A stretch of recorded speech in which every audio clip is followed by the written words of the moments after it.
وأن هذا صراط مستقيما فاتبعوه ولا تتبعوا السبل فتفرق بكم عن سبيله ذلكم وصاكم به لعلكم تتقون। আল্লাহ পাক রব্বুল আলামিন বললেন, ওহে ঈমানদারেরা তোমরা শোনো, এই পথটি হলো আমি আল্লাহ রব্বুল আলামিনের সিরাতুল মুস্তাকিমের পথ।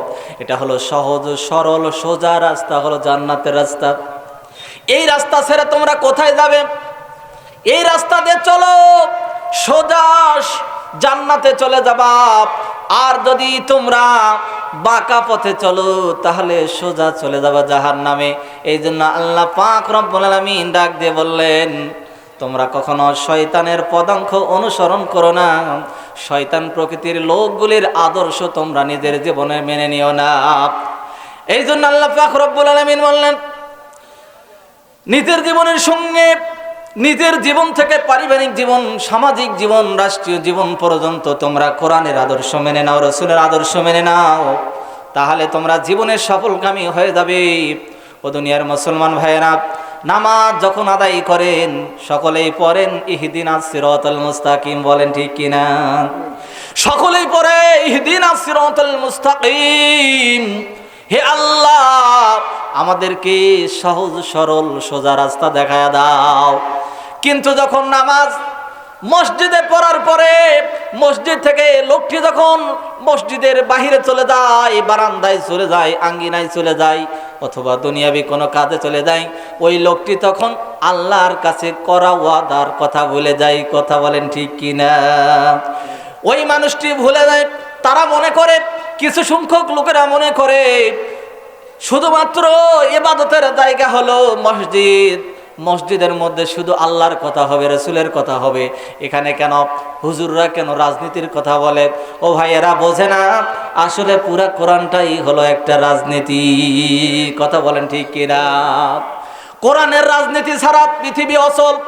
কোরআনের রাজনীতি ছাড়া এই পৃথিবীর মানুষকে শান্তি দেওয়া যাবে না। কোরআনের রাজনীতি ছাড়া এই পৃথিবীতে কোনো দিন শান্তি প্রতিষ্ঠা সম্ভব না।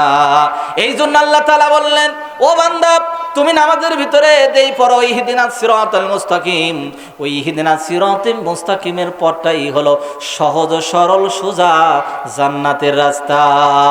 ও দুনিয়ার মুসলমান, হযরত আমর রাদিয়াল্লাহু তাআলা আনহু একটা হাদিস বর্ণনা করেছেন। বিশ্বনবী মুহাম্মদ রাসূলুল্লাহ সাল্লাল্লাহু আলাইহি সাল্লাম বলেন, হাজওয়ান্না আলী বিন নাল ওয়া ইন্না বানি ইসরাঈলা তাফাররাকাতু সিনতাইনি ওয়া সাবঈনা মিল্লাত ওয়া তাফতারিকু উম্মতি সালাসিনা ওয়া সাবঈনা মিল্লাত কুল্লুহুম ফিন্নার ইল্লা মিল্লাতান ওয়াহিদাতান। ক্বালু মান হিয়া ইয়া রাসূলুল্লাহ? ক্বালা মা আনা আলাইহি ওয়া আসহাবিহি। আল্লাহর নবীকে জিজ্ঞেস করা হলো, নবীজি কোন দলটি হলো সঠিক দল? তখন আল্লাহর নবী শেষ পর্যায়ে বলেছিলেন, মা আনা আলাইহি ওয়া আসহাবিহি, আমি এবং আমার সাহাবীগণ যেই দিনের উপরে প্রতিষ্ঠিত আছি, এই দিনকে যারা মানবে, এই দিন যারা অনুসরণ করবে, তারাই হলো জান্নাতি। কুল্লুহুম ফিন্নার, সব দলগুলি জাহান্নামে যাবে। কেবলমাত্র শুধুমাত্র কোরআন দিয়ে যারা জীবনযাপন করে, কোরআনের কথা যারা বলে, রাসূলের আদর্শের কথা যারা বলে, কোরআন প্রতিষ্ঠার কথা যারা বলে, নামাজ প্রতিষ্ঠার কথা যারা বলে, এই দুনিয়ার জমিনে যারা কোরআনের শান্তি প্রতিষ্ঠা করতে চায়, ওই দলটি হলো জান্নাতি এবং ওই দলটি হলো সিরাতুল মুস্তাকিমের পথ। বাকি যতগুলি পথ আছে সব পথগুলি হলো জাহান্নামের রাস্তা, সব রাস্তাগুলি হলো শয়তানের রাস্তা। কথা বলেন ঠিক কিনা? এই জন্য আল্লাহ তাআলা বলেন, ওয়ালা তাত্তাবিউ খুতুওয়াতিশ শাইতান, তোমরা শয়তানের পদাঙ্ক অনুসরণ করো না। শয়তান প্রকৃতির মানুষগুলির আদর্শ জীবনে মেনে নিও না, কারণ শয়তান প্রকৃতির মানুষগুলিকে তোমরা যদি অনুসরণ করো, শয়তানেরা জাহান্নামে যাবে, তোমাদেরকেও জাহান্নামের মধ্যে নিয়ে যাবে। এমনকি যখন জাহান্নামবাসী যখন হাসুরের মাঠে যখন হাজির হয়ে যাবে, ওই সময়ে আল্লাহ পাক রব্বুল আলামিনের কাছে বলবে, মালিক ওই নেতার অনুসরণ করে আজকে জাহান্নামের, ওই নেতার অনুসরণ করার কারণে আজকে আমার নাম জাহান্নামের খাতারে এঁটেছে।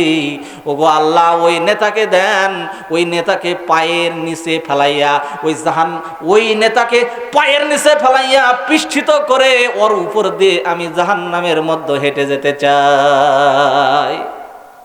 নেতাকে যখন ডাক দেয়া হবে, নেতা তোমার অনুসরণ করে তোমার ডাকে সাড়া দিয়েই তো আজকে আমি জাহান্নামী। ওই নেতা তখন বলবে, আমি কি তোমাকে কোরআন দিয়ে ডেকেছিলাম? বলে না, আপনি তো কোরআন দিয়ে ডাকেন নাই, আপনি তো রসুলের আদর্শের কথা বলেন নাই। এই যে আপনি তো কথায় কথায় বারবার আগেই বলতেন যে আমরা কোরআন বিশ্বাস করি না, আমরা ইসলাম বিশ্বাস করি না।